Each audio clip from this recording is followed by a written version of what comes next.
यमुना के किनारे धर्मस्थान नामक एक नगर था। उस नगर में गणाधिप नाम का राजा राज करता था। उसी में केशव नाम का एक ब्राह्मण भी रहता था। ब्राह्मण यमुना के तट पर जप तप किया करता था।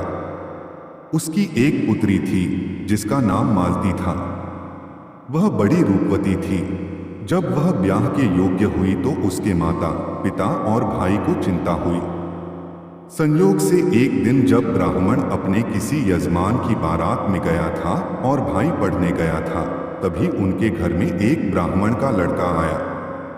लड़की की मां ने उसके रूप और गुणों को देखकर उससे कहा कि मैं तुमसे अपनी लड़की का ब्याह करूंगी। हैरानी की बात कि उधर ब्राह्मण पिता को भी एक दूसरा लड़का मिल गया और उसने उस लड़के को भी यही वचन दे दिया। उधर ब्राह्मण का लड़का जहां पढ़ने गया था वहां वह एक लड़के से यही वादा कर आया। कुछ समय बाद बाप बेटे घर में इकट्ठे हुए तो देखते क्या है कि वहां एक तीसरा लड़का और मौजूद है। दो उनके साथ आए थे। अब क्या हो? ब्राह्मण, उसका लड़का और ब्राह्मणी बड़े सोच में पड़े। दैवयोग से हुआ क्या कि लड़की को सांप ने काट लिया और वह मर गई। उसके बाप, भाई और तीनों लड़कों ने बड़ी भाग दौड़ की, जहर झाड़ने वालों को बुलाया, पर कोई नतीजा न निकला। सब अपनी अपनी करके चले गए। दुखी होकर वे उस लड़की को श्मशान में ले गए और क्रियाकर्म कर आए। तीनों लड़कों में से एक ने तो उसकी हड्डियां चुन ली और फकीर बनकर जंगल में चला गया। दूसरे ने राख की गठरी बांधी और वहीं झोपड़ी डालकर रहने लगा। तीसरा योगी होकर देश देश घूमने लगा। एक दिन की बात है, वह तीसरा लड़का घूमते घामते किसी नगर में पहुंचा और एक ब्राह्मणी के घर भोजन करने बैठा। जैसे ही उस घर की ब्राह्मणी भोजन परोसने आई कि उसके छोटे लड़के ने उसका आंचल पकड़ लिया। ब्राह्मणी से अपना आंचल छूटता नहीं था।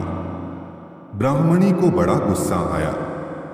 उसने अपने लड़के को झड़का, मारा पीटा, फिर भी वह न माना तो ब्राह्मणी ने उसे उठाकर जलते चूल्हे में पटक दिया।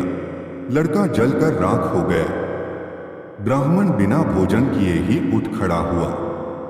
घर वालों ने बहुत कहा, पर वह भोजन करने के लिए राजी न हुआ। उसने कहा, जिस घर में ऐसी राक्षसी हो उसमें मैं भोजन नहीं कर सकता। इतना सुनकर वह आदमी भीतर गया और संजीवनी विद्या की पोथी लाकर एक मंत्र पढ़ा। जलकर राख हो चुका लड़का फिर से जीवित हो गया। यह देखकर ब्राह्मण सोचने लगा कि अगर यह पोथी मेरे हाथ पड़ जाए तो मैं भी उस लड़की को फिर से जिला सकता हूं। इसके बाद उसने भोजन किया और वहीं ठहर गया। जब रात को सब खा पी कर सो गए तो वह ब्राह्मण चुपचाप वह पोथी लेकर चल दिया। जिस स्थान पर उस लड़की को जलाया गया था वहां जाकर उसने देखा कि दूसरे लड़के वहां बैठे बातें कर रहे हैं।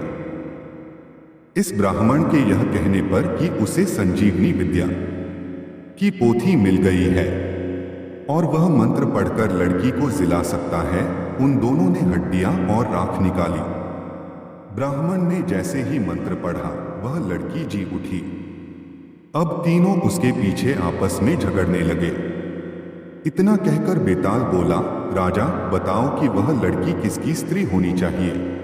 राजा ने जवाब दिया, जो वहां कुटिया बनाकर रहा उसकी। बेताल ने पूछा, क्यों? राजा बोला, जिसने हड्डियां रखी वह तो उसके बेटे के बराबर हुआ।